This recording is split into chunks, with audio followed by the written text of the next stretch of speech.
जय मसीह आ नमस्कार मित्र सब। फिर से आजुक वचन कार्यक्रम में अहाँ सबके स्वागत करे छी। आजुक वचन रहल अछि पवित्र बाइबल मत्ती के किताब ओकर 25 अध्याय के 40 पद, जतऽ एना का कहैत अछि, एही पर राजा हुनका सबके उत्तर देलथिन, हम अहाँ सबके सत्य कहै छी जे किछु अहाँ सब हमरा एही भाई सब में से ककरो लेल छोट से छोटक लेल कैलहुँ से हमरा लेल कैलहुँ। एहि पद में प्रभु यीशु मसीह अत्यंत गहीर बात के अपना सुन के सिखलकै। परमेश्वर प्रति के सच्चा प्रेम और मनुष्य प्रति के परमेश्वर दिसन के सच्चा प्रेम आदमी सबके व्यवहार में देखाइत अछि। प्रभु यीशु मसीह कहैत अछि, अहाँ जब भोकाइल सबके भोजन देली तो ओ हमरा देली, अहाँ पियासल सबके पानि देली ओ हमरा देली, अहाँ रोगी बीमारी सबके देखभाल कैली ओ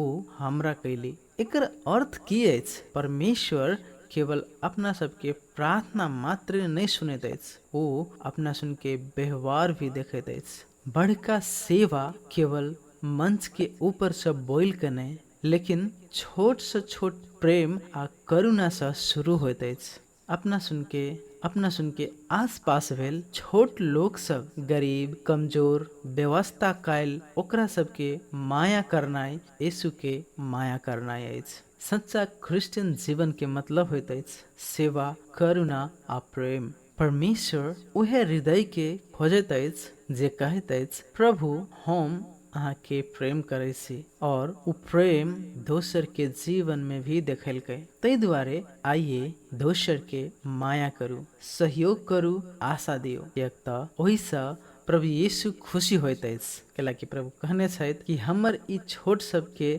जे अहाँ करे छी वह हमरा करे छी। परमेश्वर ई वचन सुनाई में और बुझाई में सब गोटे के आशीष दे। आमीन।